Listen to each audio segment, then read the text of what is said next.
नेहा रसोई गई तो उसने देखा पूरी रसोई बिखरी हुई थी। स्लैब पर बेसन गिरा हुआ था और उसके ससुर जी तवे पर बेसन का चीला बना रहे थे। उसे देखते ही वह मुस्कुराते हुए बोले, बहू बेसन का चीला बना रहा हूँ, तुम्हारे लिए भी बनाया है, तुम खाओगी ना? नेहा गुस्से में दांत पीसते हुए बोली, है क्या कर रही हैं आप? अभी घंटे भर पहले ही तो मैंने आपको खाना दिया था, इतनी जल्दी आपको दोबारा भूख लग गई? और किसने कहा कि मुझे चीला खाने का मन कर रहा है? किससे पूछकर आपने मेरे लिए चीला बनाया है?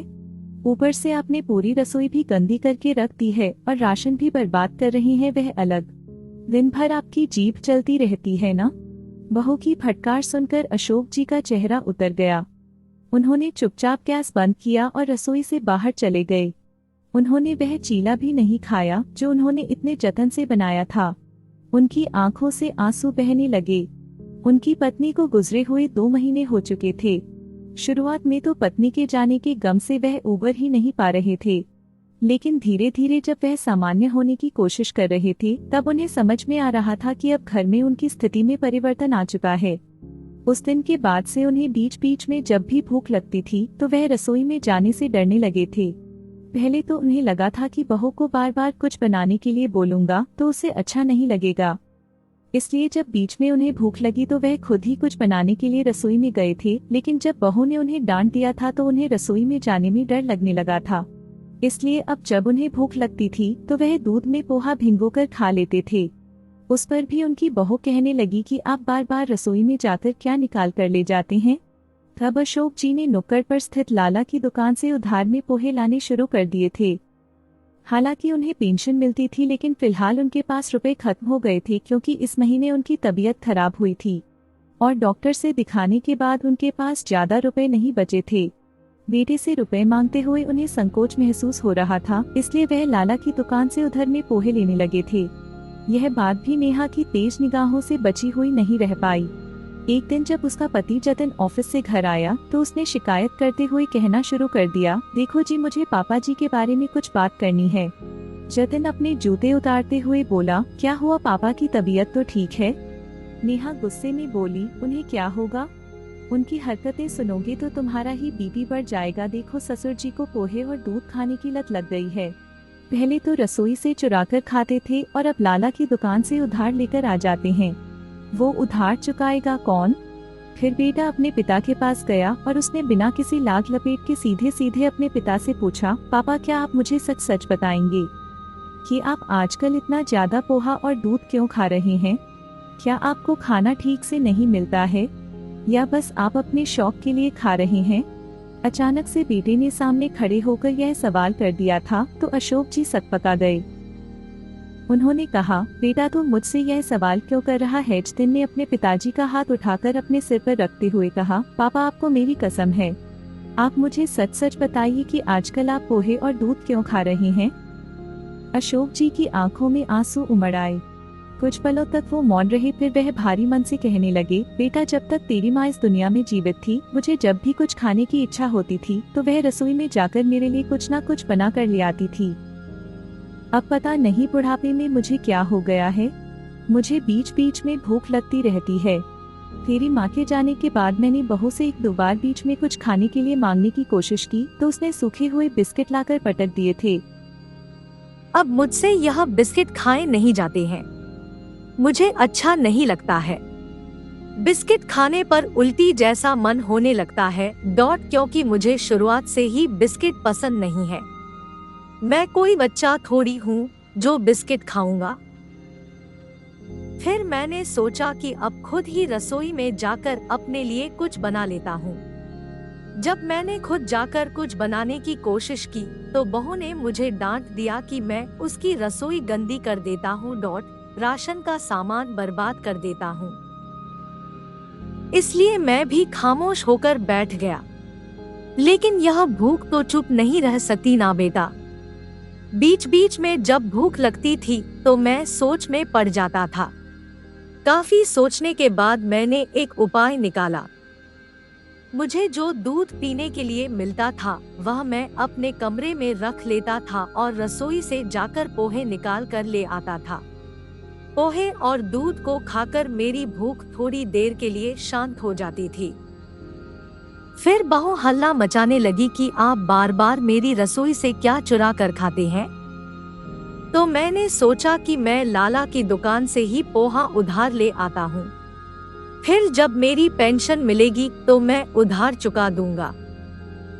तुझे उस कर्ज की चिंता करने की जरूरत नहीं है बेटा, मैं पेंशन मिलते ही लाला का कर्ज चुका दूंगा। कहते कहते उनका गला भारी होने लगा तो जतिन भी रो पड़ा। वह भरे गले से बोला, बाबूजी आपको इतनी तकलीफ हो रही थी तो आपने मुझे कुछ बताया क्यों नहीं? बेटे के मुंह से इतने सालों के बाद बाबूजी शब्द सुनते ही अशोक जी का गला रुंध गया। जतिन ने तुरंत ही रिमोट उठाकर टीवी बंद किया और नेहा के पास जाकर घुटनों के बल बैठ गया। नेहा सोफे पर बैठी हुई थी।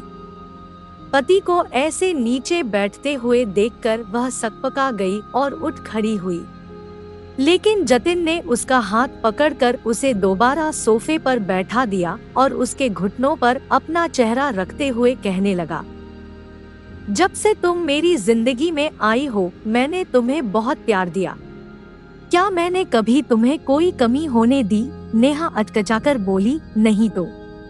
लेकिन तुम ऐसा क्यों बोल रहे हो? जतिन धीरे से बोला, देखो जिंदगी हमेशा एक सी नहीं रहती है। कल को हमारा बेटा भी बड़ा होगा, हमें भी बुढ़ापा आएगा। सोचो बुढ़ापे में अगर तुम्हें खाने के बाद बीच में भूख लगे और तुम्हारा बेटा ऑफिस में रहे, पीठ पीछे बहू तुम्हें खाने पीने के लिए कुछ न दे, वो तुम्हें रसोई में न जाने दे, तो तुम्हें कैसा लगेगा? सालों से यह रसोई तुम संभालो और बाद में बेटे बहू रसोई पर अधिकार जमा कर बैठ जाएं, तुम्हें भूख से तड़पना पड़े तो तुम्हें कैसा लगेगा? तुम कह रही थी ना कि मेरे बाबूजी पोहे ले आते हैं, तो उसका कर्ज कौन चुकाएगा? अरे मेरे माता पिता ने जो मेरी परवरिश की है, उस कर्ज की भरपाई कौन करेगा? और अगर हमने उनके साथ कुछ गलत किया तो उसका भुगतान कौन करेगा? इतना कहकर वह फूट फूट कर रोने लगा। थोड़ी देर तक रोने के बाद उसने खुद को संयत किया।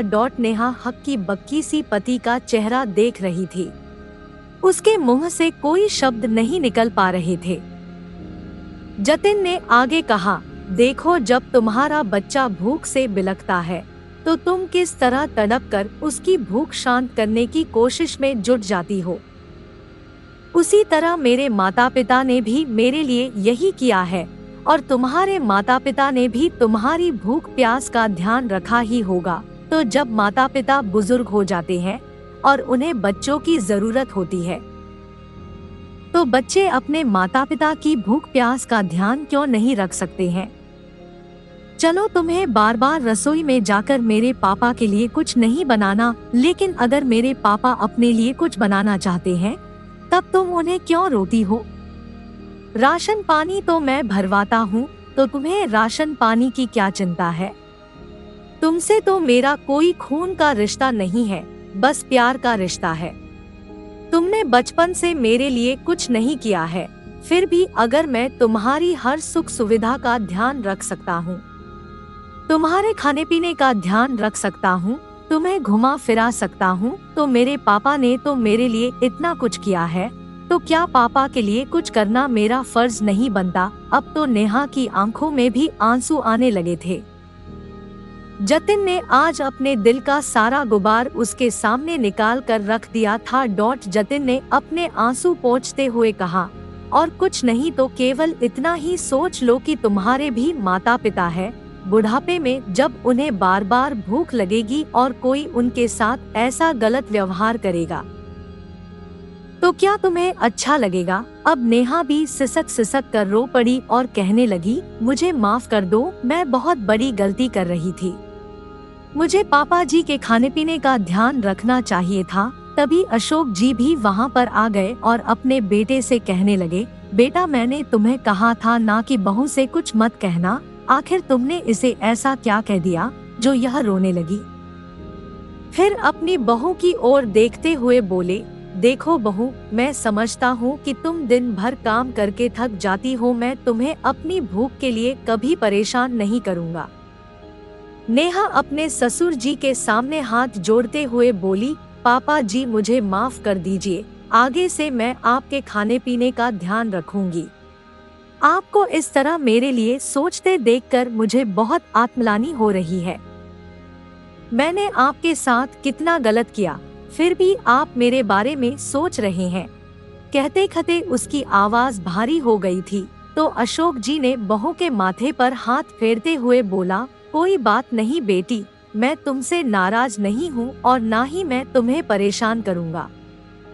बीच बीच में मुझे भी अच्छा नहीं लगता है और मैं शुरुआत से ही खाना वगैरह पका लेता था, तो जब मैं रसोई में कुछ बनाने जाऊं तो बस तब मुझे कुछ मत कहना। मैं तुम्हें बार बार कुछ भी पकाने के लिए नहीं कहूँगा, खुद ही बना लिया करूँगा। नेहा ने बस सहमति में सिर हिलाया और कहने लगी, पापा जी आपको जैसे रहना है वैसे रहिए, क्योंकि यह घर आपका है और हम भी आपके ही है। बहू की बात सुनकर अशोक जी ने राहत की सांस ली और उन्होंने आभार भरी नजरों से अपने बेटे की ओर देखा, तो बेटा झट से जाकर उनके गले से लग गया। दोस्तों, माता पिता छोटे बच्चों की देखभाल करते समय फायदा या नुकसान नहीं देखते, उसी तरह जब माता पिता बुजुर्ग हो जाते हैं तो बच्चों को भी उनका ध्यान रखने से पहले फायदा और नुकसान नहीं देखना चाहिए। आपके क्या विचार है? कमेंट करके जरूर बताइएगा और मेरी लिखी हुई और नई कहानियों के लिए हमारे सेंटिमेंटल सागस चैनल को सब्सक्राइब जरूर कर लीजिएगा। धन्यवाद।